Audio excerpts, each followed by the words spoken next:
అందరికీ వందనాలండి. ఈరోజు ప్రార్థన చేసుకున్నారా? దైవ సన్నిధికి చర్చికి వెళ్ళారా? మీరు నా వీడియోలు చూసేవాళ్ళు లైక్ చేయండి. నేను చెప్పేది ఏంటంటే చర్చికి వెళ్ళండి, మారు మనసు పొందండి, రక్షణ పొందండి. రక్షణ లేని వాళ్ళు రక్షణ పొందినాక శ్రమలు వస్తాయని మీరు భయపడబాకండి. శ్రమలు ఏం రావు. దేవుడే కాపాడుతూ ఉంటాడు. దేవుడే మిమ్మల్ని సంకపెట్టుకొని నడిపిస్తాడు. మీకు ఎన్ని శ్రమలు అడ్డంకులు వచ్చినా సరే దేవుడే వాటిని తొలగిస్తాడు. మీరేమీ భయపడబాకండి, కుంగిపోకండి. రక్షణ పొందండి, మారు మనసు రక్షణ పొందండి. రక్షణ పొందిన వాళ్ళైతే ఆ రక్షణ పొందిన వాళ్ళకి రక్షణ గురించి చెప్పండి. నరకానికి పోకుండా ఆత్మలో క్రీస్తు రక్తంలోనే కడగబడితేనే దేవుడి రాజ్యానికి, మోక్ష రాజ్యానికి ఆత్మ చేరిద్ది. లేకపోతే నరకానికి వెళ్ళిద్ది ఆత్మ. కాబట్టి దయచేసి నా వీడియో చూసిన వాళ్ళు ఇది మారు మనసు పొందండి, రక్షణకి సిద్ధపడండి, దేవుడి సన్నిధికి వెళ్ళండి. మరి క్రీస్తు రక్తంతో కడగబడి నిత్యరాజ్య మార్గానికి అరుగులు కాండి. మీ అందరికీ వందనాలు. అందువలన ప్రతి దినం ప్రార్థన చేసుకోండి.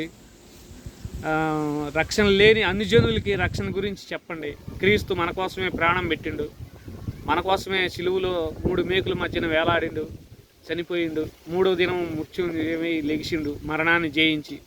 ఆ విషయం చెప్పండి. మీరు కూడా మారు మనసు పొంది మీరు కూడా ఒకవేళ రక్షణ పొందిన వాళ్ళు లోకంలో పడిపోయి ఉంటే దేవుణ్ణి ఏడుకోండి, ప్రార్థన చేసుకోండి. మళ్ళీ దేవుడే మీకు శక్తి ఇచ్చి లేవనెత్తి మిమ్మల్ని బలపరిచి ఆత్మశక్తిని అనుగ్రహిస్తాడు. కాబట్టి దొంగలు, నరహంతులు, వ్యభిచారు, మాంత్రికులు వీళ్ళందరూ కూడా మారాలని ప్రార్థన చేయండి. రక్షణ లేని అన్ని జనులకి రక్షణ కలిగించండి. మన కోసం యేసు ప్రభు స్వామి కలవరి సిలువలో ప్రాణం పెట్టిండు. దాన్ని గ్రహించండి, గుర్తించండి. దాన్ని విషయమై అన్ని జనులకు చెప్పండి. రక్షణ పొందటం అంటే మతంలో దిగటం, మతంలోకి ఎక్కటం వల్ల దిగటాల ఏమి కాదు. ఆత్మ నిత్యరాజ్య మార్గానికి చేరాలంటే క్రీస్తు రక్తమే మనకు కడగబడితేనే మార్గం, లేకపోతే లేదు. ఆత్మ భూమి మీద బతికిన రోజులన్నీ దేవుడు రేపు చనిపోయిన తర్వాత దేవుడు రాజ్యానికి ఆత్మ పోయినప్పుడు లెక్క అడుగుతాడు. భూమి మీద నేను ఎన్నో మట్టు నీకు వాళ్ళ ద్వారా వీళ్ళ ద్వారా నీకు చెప్పించాను సువార్త, నువ్వెందుకు వినలేదు, మరి నన్ను ఎందుకు గుర్తుపట్టలేదు, నువ్వెందుకు రక్షణ తీసుకోలేదు. కాబట్టి నీ పాపాలకి నీ కర్మ నీదే బాధ్యత. కాబట్టి నీ స్థానం ఇది కాదు, నరకం అని దేవుడు చెబుతాడు. అప్పుడు ఆత్మ పోయి నరకంలో పడి యుగాలు అక్కడ మండుతూ ఉంటుంది, అల్లాడిపోయింది. దానికి అంతం లేదు, అద్దు లేదు. కాబట్టి భూమి మీద ఉండగానే దేవుడి గురించి అన్ని జనులకి, రక్షణ పొందిన వాళ్ళైతే అన్ని జనులకి, తెలియని వాళ్ళకి చెప్పండి. చెప్పి వారిని దేవుళ్ళలోకి నడిపించండి. కాబట్టి రక్షణ పొందిన వాళ్ళు ఒకవేళ పడిపోయి ఉన్నారనుకో, దేవుణ్ణి ఏడుకోండి. ఆయన మళ్ళీ దయతో, ఆయన కనికరం వచ్చి, ఆయన శక్తితో మిమ్మల్ని లేపి బలపరిచి మళ్ళా దేవుడు మళ్ళా మిమ్మల్ని శక్తితో నింపుతాడు. కాబట్టి నా మాటలు మీకు వినండి. మీకు నచ్చితే లైక్ చేయండి, లేకపోతే లేదు. నేను లైకుల కోసం ఏమీ వీడియోలు చేయట్లేదు. దేవుడు గురించి తెలియని వాళ్ళకి చెప్పండి, మెయిన్ పాయింట్ అది. కాబట్టి మీరు మారు మనసు పొందండి. మారు మనసు రక్షణ పొందిన వాళ్ళు అయితే లోకంలో పడిపోయి ఉంటే దేవుడికి ప్రార్థన చేసుకోండి. తెల్లవారుజామున ప్రార్థన చేయండి ముఖ్యంగా. అప్పుడు తెల్లవారుజామున ఫస్ట్ నువ్వు నిద్రపోయి లేవగానే దేవుడిని తలుచుకుంటే ఫస్ట్ ఆయనతోనే నువ్వు మాట్లాడినట్టు. ఆయనతో నువ్వు మాట్లాడినాక లోకంలో నువ్వు ఏ పని చేసుకున్నా అప్పుడు నీకు అంత శుభకారణంగా ఉంటుంది, శుభంగా ఉంటుంది. ఏంది? కాబట్టి అలా చేయండి. దేవుడితో నువ్వు మాట్లాడు ఫస్ట్. సాయంత్రం కూడా ప్రార్థన చేసుకో. మధ్యలో కూడా మధ్యాహ్నం కూడా నీకు ఏదైనా ఖాళీ దొరికితే అప్పుడు కూడా ప్రార్థన చేసుకో.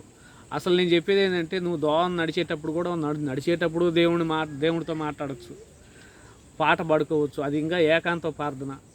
ఏకాంతం ప్రార్థనలో ఆయన, ప్రభువు, నువ్వే ఇద్దరే మాట్లాడుకోవటం.